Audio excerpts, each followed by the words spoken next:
ಶತಮಾನಕ್ಕೂ ಹೆಚ್ಚಿನ ಇತಿಹಾಸವನ್ನು ಹೊಂದಿರುವಂತಹ ಮೈಸೂರಿನ ಹಳೆಯ ಜಿಲ್ಲಾಧಿಕಾರಿಗಳ ಕಚೇರಿಯ ಕಟ್ಟಡ ಇದೀಗ ಶಿಥಿಲಾವಸ್ಥೆಯತ್ತ ತಲುಪ್ತಾ ಇದೆ ಅಂತ ಹೇಳ್ಬೋದು. ಏಕೆಂತಂದರೆ ಈ ಮೊದಲು ಇಲ್ಲಿ ಜಿಲ್ಲಾಧಿಕಾರಿಗಳ ಒಂದು ಕಚೇರಿಗಳು ಇದ್ದಂಥ ಸಂದರ್ಭದಲ್ಲಿ ವಿವಿಧ ಇಲಾಖೆಗಳ ಒಂದು ಅಧಿಕಾರಿಗಳಿರ್ಬೋದು, ಸಿಬ್ಬಂದಿ ವರ್ಗದವರು ಇಲ್ಲಿಗೆ ಬರ್ತಾ ಇದ್ದ ಒಂದು ಕಾರಣದಿಂದಾಗಿ ಇದನ್ನು ಒಂದು ರೀತಿ ಸುಸ್ಥಿತಿಯಲ್ಲಿ ಇಡುವಂಥ ಕೆಲಸ ನಡೀತಾ ಇತ್ತು.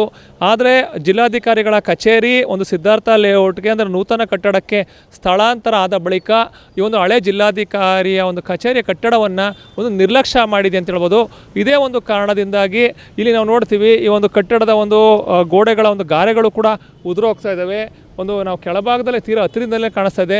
ಅದೇ ರೀತಿ ಒಂದು ಕಟ್ಟಡದ ಒಂದು ಮೇಲ್ಭಾಗ ಇರ್ಬೋದು, ಒಂದು ಬದಿಯಲ್ಲಿಯೂ ಕೂಡ ಒಂದು ಗಿಡ ಗಂಟೆಗಳು ಬೆಳೀತಾ ಇದ್ದಾವೆ. ಒಂದು ದೊಡ್ಡ ದೊಡ್ಡ ಮಟ್ಟದಲ್ಲಿ ಗಿಡಗಳು ಒಂದು ಗೋಡೆಗೆ ಒಂದು ಬೇರನ್ನು ಬಿಟ್ಟುಕೊಂಡು ಹೋಗ್ತಾ ಇದ್ರೂ ಕೂಡ ಯಾರೊಬ್ಬರು ಕೂಡ ಈ ಥರ ಗಮನ ಹರಿಸ್ತಾ ಇಲ್ಲ. ಯಾಕೆಂದರೆ ಈ ಒಂದು ಜಿಲ್ಲಾಧಿಕಾರಿಗಳ ಕಚೇರಿಯ ಕಟ್ಟಡ ಒಂದು ಪಾರಂಪರಿಕ ಕಟ್ಟಡ ಆಗಿದೆ.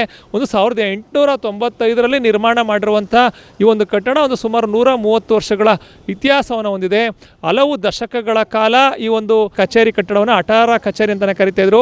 ಒಂದು ಜಿಲ್ಲಾಡಳಿತದ ಒಂದು ಶಕ್ತಿ ಕೇಂದ್ರವೇ ಆಗಿದ್ದಂತಹ ಈ ಒಂದು ಕಟ್ಟಡ ಒಂದು ಮೈಸೂರಿನ ಹೃದಯ ಭಾಗದಲ್ಲಿ ಇರುವ ಮುಖಾಂತರ ಒಂದು ಇಡೀ ಜಿಲ್ಲೆಯ ಒಂದು ಆಗುಹೋಗುಗಳಿಗೆ ಒಂದು ಸಾಕ್ಷಿಯಾಗಿದ್ದಂಥ ಈ ಕಟ್ಟಡ ಇದೀಗ ಒಂದು ಅವನತಿಯ ಹಾದಿಯನ್ನು ಹಿಡಿತೆ ಅಂತ ಹೇಳ್ಬೋದು. ಈಗಾಗಲೇ ಮೈಸೂರಿನ ಪಾರಂಪರಿಕ ದೇವರಾಜ ಮಾರುಕಟ್ಟೆ, ನ್ಯಾಷನಲ್ ಬಿಲ್ಡಿಂಗ್ಗಳು ಕೂಡ ಸಂಪೂರ್ಣ ಒಂದು ಶಿಥಿಲಾವಸ್ಥೆಯನ್ನು ತಲುಪಿದ್ದು ಅವುಗಳ ಪುನರ್ ನಿರ್ಮಾಣ ಅಸಾಧ್ಯ. ಅವುಗಳನ್ನ ನೆಲಸಮ ಮಾಡಿ ಒಂದು ನಿರ್ಮಾಣ ಮಾಡಬೇಕು ಅನ್ನೋ ಒಂದು ನಿರ್ಧಾರಕ್ಕೂ ಕೂಡ ರಾಜ್ಯ ಸರ್ಕಾರ ಬಂದಿರುವಂಥ ಸಂದರ್ಭದಲ್ಲಿ ಒಂದು ಪಾರಂಪರಿಕ ಕಟ್ಟಡ ಆಗಿರುವಂಥ ಒಂದು ಹಳೆಯ ಜಿಲ್ಲಾಧಿಕಾರಿಗಳ ಕಚೇರಿ ಕಟ್ಟಡವನ್ನು ಉಳಿಸಿಕೊಳ್ಳುವ ನಿಟ್ಟಿನಲ್ಲಿ ರಾಜ್ಯ ಸರ್ಕಾರ ಮುಂದಾಗಬೇಕಿತ್ತು. ಯಾಕೋ ಒಂದು ರಾಜ್ಯ ಸರ್ಕಾರ ಈ ಒಂದು ಕಟ್ಟಡಗಳ ಅಂದರೆ ಪಾರಂಪರಿಕ ಕಟ್ಟಡಗಳ ಬಗ್ಗೆ ನಿರ್ಲಕ್ಷ್ಯ ವಹಿಸ್ತಾ ಇರೋ ಒಂದು ಕಾರಣದಿಂದಾಗಿ ಬಹುತೇಕ ಒಂದು ಪಾರಂಪರಿಕ ಕಟ್ಟಡಗಳು ಇದೀಗ ಶಿಥಿಲಾವಸ್ಥೆ ತಲುಪಿ ಒಂದು ಬೀಳುವಂಥ ತಲುಪ್ತದೆ ಹೇಳ್ಬೋದು. ಈಗ ಮೈಸೂರಿನ ಹಳೆಯ ಜಿಲ್ಲಾಧಿಕಾರಿಗಳ ಕಚೇರಿ ಕಟ್ಟಡವೂ ಕೂಡ ಇದೀಗ ಅವನತಿ ಆದಿ ಅಂತಂದರೆ ಒಂದು ಶಿಥಿಲಾವಸ್ಥೆ ತಲುಪ್ತಾ ಇದೆ.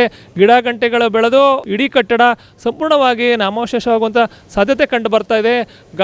ಅವತ್ತಿನ ಕಾಲದಲ್ಲಿ ನಿರ್ಮಾಣ ಮಾಡಿರುವಂಥ ಈ ಗೋಡೆಯ ಒಂದು ಗಾರೆ ಅಲ್ಲಲ್ಲಿ ಉದುರು ಬೀಳ್ತಾ ಇದ್ದು ಮುಂಬರುವ ದಿನಗಳಲ್ಲಿ ಇದು ಸಂಪೂರ್ಣ ಒಂದು ರೀತಿ ವಿನಾಶ ಆಗುವಂತಹ ಹಾದಿಯತ್ತ ಸಾಕ್ತೆ ಅಂತ ಹೇಳ್ಬೋದು.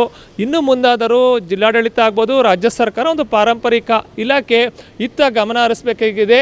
ಒಂದು ಪಾರಂಪರಿಕ ಕಟ್ಟಡ ಅಂದರೆ ಮೈಸೂರಿಗೆ ಒಂದು ರೀತಿ ಮುಕ್ಕುಟಪ್ರಾಯವಾಗಿರುವಂಥ ಹಳೆಯ ಜಿಲ್ಲಾಧಿಕಾರಿಗಳ ಕಚೇರಿಯ ಕಟ್ಟಡವನ್ನು ಉಳಿಸಿಕೊಳ್ಳುವ ನಿಟ್ಟಿನಲ್ಲಿ ಒಂದು ಪುನರ್ ನಿರ್ಮಾಣ ಕಾರ್ಯ ಮಾಡುವ ನಿಟ್ಟಿನಲ್ಲಿ ರಾಜ್ಯ ಸರ್ಕಾರ ಮತ್ತು ಜಿಲ್ಲಾಡಳಿತ ಮತ್ತು ಸಂಬಂಧಪಟ್ಟ ಇಲಾಖೆಗಳು ಮುಂದಾಗಬೇಕು ಅನ್ನೋದು ಕೂಡ ಒಂದು ಸಾರ್ವಜನಿಕರ ಆಶಯ ಆಗಿದೆ ಅಂತ ಹೇಳ್ಬೋದು.